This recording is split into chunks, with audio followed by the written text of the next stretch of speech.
만약 1년 반 만에 수익률 500%를 찍는다면 어떤 기분이 들까요? 오늘 다룰 회사는 IPO 이후 단 1년 반 만에 주가가 5배가 됐고 올해 최고점 대비 30% 조정을 받으며 지금은 잠시 숨을 고르고 있습니다.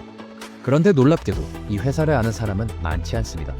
모두가 AI, GPU, 데이터 센터를 이야기할 때 이 회사는 그 뒤에서 조용히 AI에 필요한 인프라를 깔고 있습니다.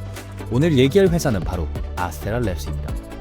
오늘 저는 영상에서 이 회사가 왜 상장 이후 5배가 올라가고 전고점 대비 30%가 폭락한 시점에서 저희가 이 주식을 샀는지 다룰 예정입니다. 모두 AI 모델이 커질수록 필요한 GPU의 수도 기하급수적으로 늘어난다는 점은 잘 알고 계실 겁니다. 이를 간단하게 설명하자면 GPU는 똑똑한 사람과 같습니다. 똑똑한 사람들이 모이면 집단 지성이 발휘되어 한 사람의 능력을 훨씬 뛰어넘는 결과를 만들어낼 수 있죠. 하지만 아무리 뛰어난 사람들이 모여 있어도 서로 대화하지 못한다면 그 집단은 결코 집단 지성을 발휘할 수 없습니다. 데이터 센터도 마찬가지입니다. 수천 개의 GPU가 아무리 강력하더라도 서로 원활히 소통하지 못한다면 연산은 멈추고 가치도 사라집니다. 즉, 지금의 핵심은 GPU들이 얼마나 빠르고 안정적으로 데이터를 주고받을 수 있느냐입니다. 이 수많은 GPU, CPU, 메모리를 연결하는 초고속 데이터 고속도로가 바로 PCIe입니다. 하지만 문제는 GPU가 수백 개로 늘어나면서 전송거리가 길어지고 신호가 약해진다는 점입니다. 즉, 데이터가 깨지거나 지연이 생기기 시작하죠. 이 문제를 해결하는 것이 바로 리타이머입니다. 데이터 신호가 끊기면 다시 보내주고 깨지면 정화해서 다시 보내주는 역할이죠. SRLab은 이 리타이머 시장에서 독보적인 지위를 갖고 있습니다. 2017년 설립된 이 회사는 2019년 10월 Aries PCIe 5세대 리타이머를 발표했습니다. 당시엔 시장의 4번째 진입자에 불과했지만 불과 몇 년 만에 완전히 판도를 뒤집었습니다. 2025년 시리즈 글로벌 테크놀로지스트 컨퍼런스에서 SRLabs 경영진은 이렇게 말합니다. 우리가 아는 바로는 다른 어떤 경쟁사도 PCIe 6세대 샘플을 안정적으로 구동하지 못하고 있다. SRLabs는 이미 PCIe 6세대 리타이머 그리고 스위치를 생산하고 있습니다.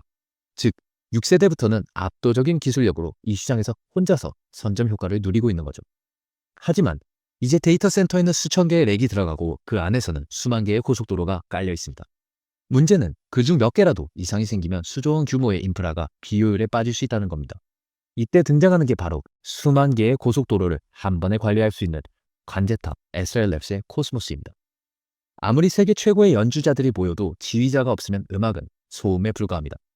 코스모스는 AI 기반 예측 분석을 통해 수만 개의 리타이머 중 어디서 열이 나는지, 어디서 병목이 생기는지를 미리 감지하고 선제적으로 대응할 수 있습니다. 현재 이 수준의 관리 소프트웨어를 제공하는 경쟁사는 없습니다. 그래서 한번 SRLabs의 리타이머를 도입하면 자연스럽게 코스모스까지 함께 쓰게 되죠. 그런데 SRLabs는 여기서 멈추지 않습니다. 타우루스, 스콜피오 등 데이터 센터 안에 연결에 필요한 다양한 제품군을 보유하고 있으며 이들 모두를 코스모스로 통합, 관리할 수 있게 했습니다. 즉, 독보적인 하드웨어가 고객을 유입시키고 운영 효율을 위해 코스모스를 도입하게 되면 이를 사용하는 과정에서 자연스럽게 다른 제품으로 고객을 유입시킵니다. 이 선순환 구조가 바로 SRLabs가 상장 이후 500%의 수익률을 내고 있는 이유입니다. 지금까지 SRLabs의 매출을 이끌어온 핵심 동력은 PCIe 5세대 리타이머였습니다. 하지만 이제 회사는 한 단계 더 나아가고 있습니다. SRLabs는 앞으로 더 다양한 제품군을 선보이며 시장을 확장하려 합니다. 그리고 이 제품들의 평균 단가는 기존 PCIe 5세대 대비 몇 배 이상 높습니다. 이건 제가 설명하는 것보다 경영진의 말이 훨씬 더 와닿습니다. 몇 년 전만 해도 우리는 시스템 내 가속기 한 대당 약 50에서 100달러의 매출을 확보하고 있었습니다. 2024년 PCIe 5세대 CX의 타우루스 제품의 확산으로 그 수치가 100달러를 넘었습니다. 스콜피오 P 시리즈를 통해 가속기당 수백 달러로 확대되었으며 스콜피오 X에서는 그 수치가 몇 배로 늘어날 것으로 예상됩니다. 우리의 목표는 가속기당 1000달러 이상을 확보하는 것이며 향후 UA 링크를 통해 이 기회를 더욱 확장할 예정입니다. 즉, 2025년 하반기에 스콜피오 P 시리즈와 6세대 리타이머가 매출을 가속화하고 2026년엔 스콜피오 X가 2027년엔 UA 링크가 새로운 매출 엔진으로 준비되어 있습니다.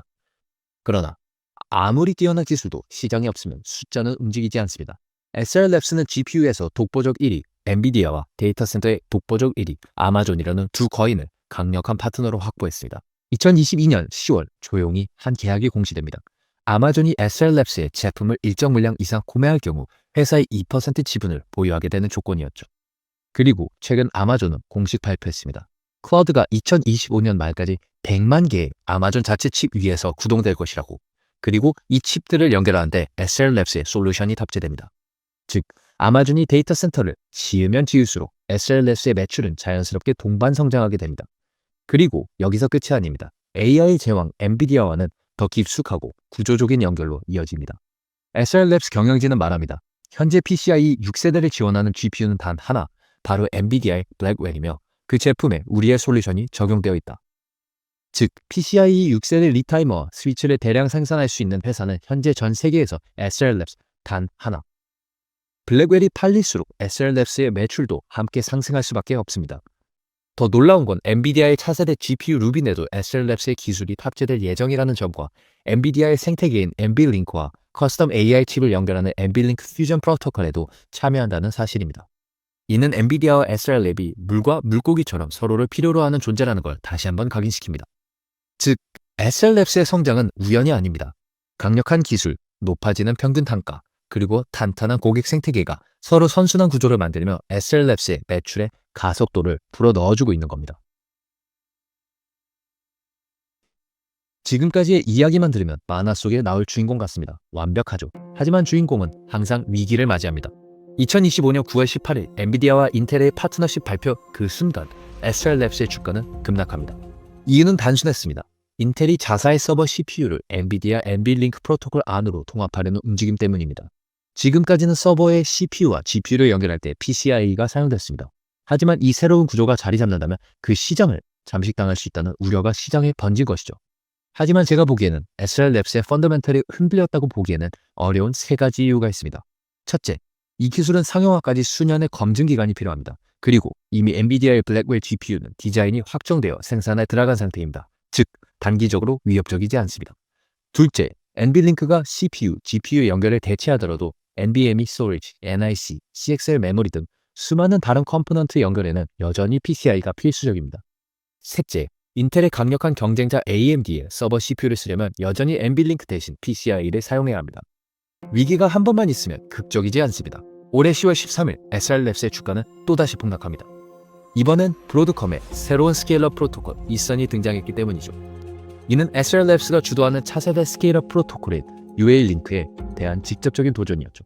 하지만 2025년 CD 글로벌 TMT 컨퍼런스에서 SLLabs 경영진은 자신감 있게 이렇게 말합니다. 브로드컴은 모든 것이 이더넷으로 갈 것이라고 말할 것이고 우리는 UALink가 더 우수하다고 믿습니다. 결국 시간이 지나면 누가 옳았는지 알게 될 것입니다. 시장에는 UALink 그리고 이서만 있는 것은 아닙니다. 현재 시장에는 엔비디아의 엔비링크, 오픈 생태계의 UALink, 아마존의 뉴런링크, 브로드컴의 이선, 네 가지 연결 프로토콜이 존재합니다. 그런데 SLLabs는 이 중 세 개의 생태계에 참여하고 있습니다. UALink, 뉴런링크, 그리고 엔비링크는 엔비링크 퓨전으로 말이죠. 즉, 브로드컴이 일부 점유율을 가져가더라도 SLLabs는 여전히 세 개의 거대한 흐름 속에서 충분히 매출을 확보할 수 있습니다. 게다가 이 시장은 정체된 시장이 아닙니다. AI 인프라의 수요는 이제 폭발적으로 성장 중이고 시장의 파이가 커지고 있습니다. 즉, 저는 단기적인 주가 하락이 과도한 시장의 공포로 인한 것이라고 보고 있습니다. 여러분, 저희는 주식을 투자할 때 구조적으로 성장할 수밖에 없는 주식을 선호합니다. 왜 구조적인 성장 기업이 무서운 줄 아십니까? 구조적으로 산업이 커지기 시작하면 그 산업에 참여한 기업의 주가는 폭발적으로 상승할 수밖에 없기 때문이죠. 이것을 대표적으로 보여주는 기업이 엔비디아입니다. AI, 데이터 센터 산업의 구조적 성장으로 GPU 수요가 폭발하면서 엔비디아는 지난 3년간 무려 14배의 주가 상승을 보여줬습니다. 그리고 저희는 AI 붐의 다음 단계인 여러 GPU가 하나의 GPU처럼 연결되어 가동되는 스케일업이 이 다음 구조적 상승을 이끌 것이며 현재 사이클 초입을 조금 지나고 있다고 보고 있습니다. 즉, 이번 조정은 위험이 아닌 기회라고 판단했으며 저희는 그 확신 속에서 SLLabs의 포지션을 구축했습니다. 저희가 리서치한 더 자세한 내용들이 궁금하시면 저희 보고서에 자세히 정리되어 있으니 설명란에 링크를 참고해 주시면 좋겠습니다.